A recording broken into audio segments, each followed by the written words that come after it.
প্রথম থেকেই যে কয়েকজনের সঙ্গে এই সবচেয়ে কঠিন সময়ে অনলাইনে যারা কাজ করছিল, যারা জীবনের ঝুঁকি নিয়ে পালিয়ে পালিয়ে লুকিয়ে লুকিয়ে এই আমাদের ফ্যাসিস্টের বিরুদ্ধে কথা বলছিল, তাদের মধ্যে অন্যতম কাজল, আমার বন্ধুর ছেলে, আমার ঠাকুরগাঁয়ের ছেলে, আমার খুব প্রিয় ছেলে। সে একটা অভিযোগ করেছে, ওই অভিযোগের উত্তরটা আমি প্রথমেই দিতে চাই।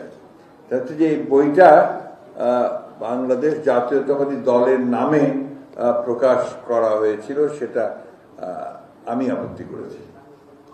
আপত্তি করেছি এই জন্যে যে বাংলাদেশ জাতীয়তাবাদী দল একটা রাজনৈতিক সংগঠন, তার গঠনতন্ত্র আছে, নিয়ম আছে, কানুন আছে, তার প্রকাশনা বিভাগ আছে, এখানে তার রিসার্চ সেল আছে, মিডিয়া সেল আছে, সব কিছু মিলিয়ে আমাদের একটা নিয়মের মধ্য দিয়ে চলতে হয়। সেখানে প্রকাশনা করতে হলে আমাদের দলের পক্ষ থেকে একটা অনুমতি নিতে হয়। সেই জন্যই আমি কথাটা বলেছিলাম আমাদের জাবিউল্লাহ সাহেবকে যে এটা দলের নামে না করাটাই ভালো হবে।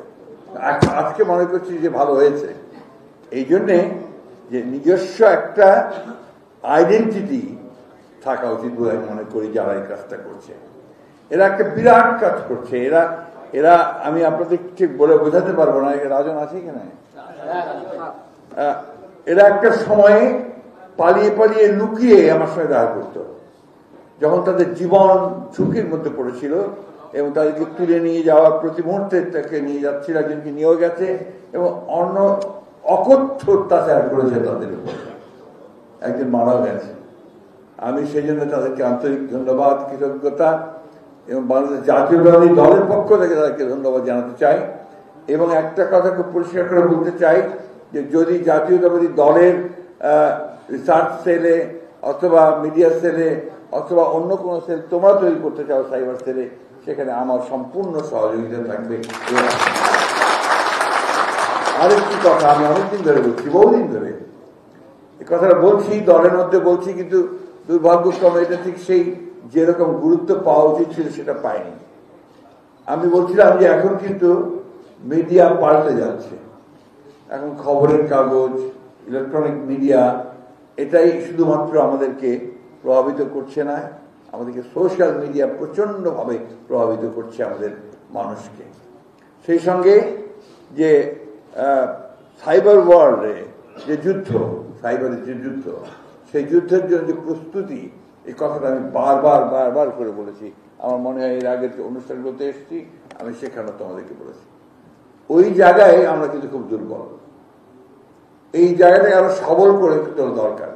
আমাদের এখানে আমরা যারা আছি, আমরা সবাই প্রায় বয়োবৃদ্ধ মানুষ, অনেকেই আছি একেবারে ইলিটারেট, এই আইটি সেক্টর সম্পর্কে ধারণাই নাই, বলতে দ্বিধা নেই এতটুকু। এই জায়গাটাতে ইয়াংদেরকে আরো বেশি সামনে আসা দরকার এবং প্রবলভাবে আসা দরকার। কারো অনুমতির অপেক্ষা করার দরকার নেই। প্রতিটি যে একটা ক্যাম্পেইন চলছে, সেই ক্যাম্পেইনগুলোর উত্তর সাধারণ বিষয় না, এটাকে বদলাতে হবে, পড়তে হবে বেশি করে। যে আজকে ডাক্তার সাহেবের কথা শুনে আমরা সবাই খুব খুশি হলাম, মাহবুবুল্লাহ সাহেবের কথা শুনে সবাই খুব খুশি হলাম, মাহাদিনের কথা শুনে সবাই খুব খুশি হলাম। এরা কিন্তু পড়াশোনা করে ওই কথাগুলো বলছেন, যেটা শুনে আমরা আপনার সমৃদ্ধ হচ্ছি, ভালো লাগছে। তো সেই পড়াশোনাটা যত বাড়ানো যাবে, তত কিন্তু লড়াইটা তত শক্ত করে করা যাবে। এই কথাটা আমাদেরকে মনে রাখতে হবে এবং পড়তে হবে সব বিষয়ে, শুধুমাত্র একটা বিষয়ে পড়লে হবে না। ওরা কি বলছে সেটাও পড়তে হবে, ওরা কি জায়গায় একটা আক্রমণ করছে সেটাও জানতে হবে, একই সঙ্গে আমি কি বলবো, কিভাবে উত্তর দেব, সেই বিষয়গুলো আমাকে জানতে হবে। কয়েকদিন আগে, সম্ভবত 2-3 দিন আগে, একটা টক শোতে ডাক্তার সাহেব ছিলেন, আমাদের বাবুর সাহেব ছিলেন, কোথায় যেন 6-7 জন, আরটিভিতে সম্ভবত কামরুজ্জামান রতন সাহেব ছিলেন, ওনার নাম রতন ভাই ছিলেন, তারপরে আরো অনেকে পোয়াত ছিলেন, অনেকেই ছিলেন। আমি সাধারণত টক শো অ্যাভয়েড করি, কিন্তু সেদিন আমি রাত্রি 2টা পর্যন্ত এই টক শো দেখেছি।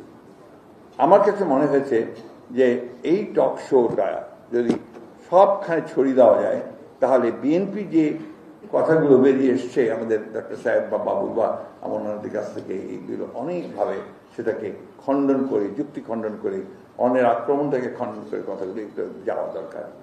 আসলে বুদ্ধির যে লড়াই, মেধার যে চর্চা, এটার কোনো বিকল্প নেই। কিন্তু আমরা বলছি যে আমরাই শ্রেষ্ঠ। কিভাবে শ্রেষ্ঠ? আমার যেটা অনেক শ্রেষ্ঠ এখন ওই পরে চলে গেছে, যারা আমাদের সমালোচনা করছে না। তো সেই জিনিসগুলো কিন্তু আমাদেরকে মাথায় রাখতে হবে। মেরিটোক্রেসি কোনো বিকল্প নেই, মেধার কোনো বিকল্প নেই। সেই মেধায় আমাদেরকে সম্পূর্ণভাবে আগিয়ে যেতে হবে। তারেক রহমান সাহেব আমার নেতা, তার সম্পর্কে কথা বলা আমার জন্য খুব খুব কষ্টকর, মানে জটিল বলে এই জন্যে যে হি ইজ মাই লিডার।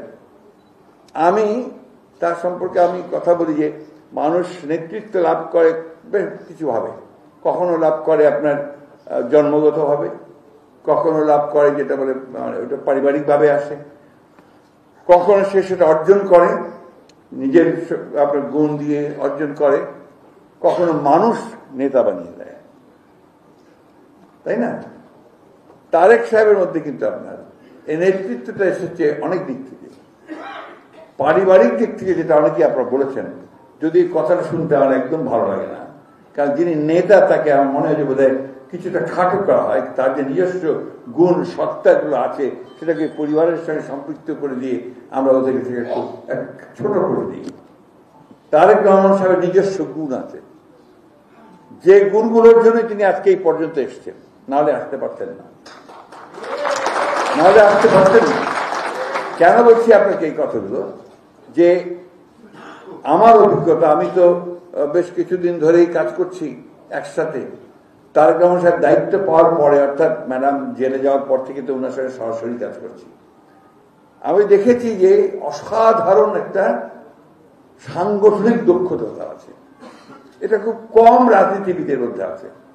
অসাধারণ, অতি অল্প সময়ের মধ্যে তিনি বিশাল একটা অংশকে তিনি সংগঠিত করে ফেলতে পারেন, এবং খুব অল্প সময়ের মধ্যে তিনি বাংলাদেশে গ্রামে পৌঁছে গেছেন, একদম একটা ওয়ার্ডে পৌঁছে গেছেন, যে কারণে তিনি সংগঠিত করে ফেলতে পারেন। এবং খুব অল্প সময়ের মধ্যে তিনি বাংলাদেশে গ্রামে পৌঁছে গেছেন, একদম একটা ওয়ার্ডে পৌঁছে। তো আর কেউ যায়নি। তো এই জিনিসগুলো কিন্তু আমাদের শক্তি, এটা আমাদের ইনহেরেন্ট একটা স্ট্রেংথ।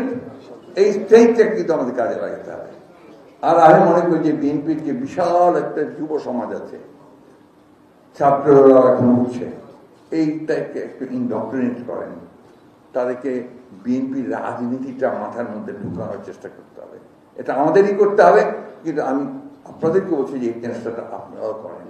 কারণ ইনডক্ট্রিনেশন ছাড়া আপনার কখনোই আমি রাজনীতিকে শক্তিশালী জায়গায় নিয়ে যেতে পারবো না। এই কথাটা বলার প্রয়োজন এই জন্য মনে করছি যে আমরা শুধু লড়াই করেছি গত সময়গুলোতে, কিন্তু সেই লড়াইটাকে সমৃদ্ধ করবার জন্য যে জ্ঞানটা, সেটা কিন্তু আমরা অনেকে অর্জন করতে পারিনি। আজকে তা নাহলে যে কথাগুলো আমাদের শুনতে হচ্ছে, সে কথাগুলো হয়তো আমরা শুনতে হতো না আমাদের। তো একটা জিনিস মনে রাখবেন, আজকে যে প্রচার হচ্ছে, অপপ্রচার হচ্ছে, এর পেছনে কিন্তু একেবারে সুনির্দিষ্ট চক্রান্ত রয়েছে। সেই চক্রান্ত হচ্ছে বাংলাদেশের জাতীয়তাবাদী শক্তিকে ধ্বংস করে দেওয়া। সেই সব চক্রান্তটা হচ্ছে যে নেতা যিনি উঠে আসছেন, যার একটা সম্ভাবনা দেখা দিয়েছে, সে তারেক রহমান সাহেবকে নিশ্চিহ্ন করা, তাকে খারাপ জায়গায় ফেলে দেওয়ার চেষ্টা করা। এই জিনিসগুলো কিন্তু সবসময় মনে রাখতে হবে আমাদের। আমি বক্তব্য বাড়াবো না। আমি আবারও আমার যারা ছেলের মতো তাদের কাছে বলি যে কোনো সময়, যে কোনো মুহূর্তে আমি সহযোগিতা করতে তৈরি আছি, দল তৈরি আছে, কিন্তু সেটাকে নিয়মতান্ত্রিক হতে হবে আর কি। এটা খুব বেশি প্রয়োজন। তোমাদেরকে আন্তরিকভাবে আবারও ধন্যবাদ জানাতে চাই। শত প্রতিকূলতার মধ্যেও তোমরা রয়েছো, লড়াই করেছো এবং জেগে থেকেছো। আজকেও তোমাদের সময় এসছে, এখন আবারও তোমরা সেইভাবে কাজ করো, সমস্ত সহযোগিতা আমাদের কাছ থেকে পাবে। তারেক রহমান সাহেব সম্পর্কে একটা কথা বলি শেষ করব। 2002 সালে আমার সুযোগ হয়েছিল দেশান্তরী খালেদা সঙ্গে রাষ্ট্রীয় সফরে চীনে যাওয়া। তো সেখানে প্রচন্ড শীত ছিল, সে সময় ডিসেম্বর মাস, এত বরফ পড়ছিল যে বাইরে কোনো অনুষ্ঠান করা সম্ভব ছিল না। গেট হলের ভেতরে ম্যাডামকে সেই আপনার গার্ড অফ অনার তাকে রিসেপশন দেওয়া হলো। দেওয়ার পরে যখন ম্যাডাম প্রধানমন্ত্রীকে নিয়ে চীনা প্রধানমন্ত্রীকে নিয়ে তার সঙ্গে যারা সফরে এসেছিলেন গিয়েছিলাম আমরা, পরিচয় করে দিচ্ছেন। এই পরিচয় করতে করতে শরীফ সাহেব ছিলেন কি আমার মনে নেই, আমার পাশে ছিলেন আমানুল্লাহ আমান, তার পাশেই আমাদের নেতা তারেক রহমান সাহেব ছিলেন। তো তারেক রহমান সাহেবের সামনে গিয়ে যখন উনি বললেন যে মাই সান, তো প্রধানমন্ত্রী তার সঙ্গে হাতটা ধরে শক্ত করে ঝাঁকি দিয়ে বললেন, carry the flag of your father and mother. এই ফ্ল্যাগটাকে তারেক সাহেব ক্যারি করছেন দেখেই আজকে কিন্তু তারেক সাহেব। এই কথাটা আমাদেরকে সবসময় মনে রাখতে হবে। নির্যাতন সহ্য করেছেন, শারীরিক নির্যাতন সহ্য করেছেন এবং নির্বাসিত হয়ে থেকেছেন, একা থেকেছেন।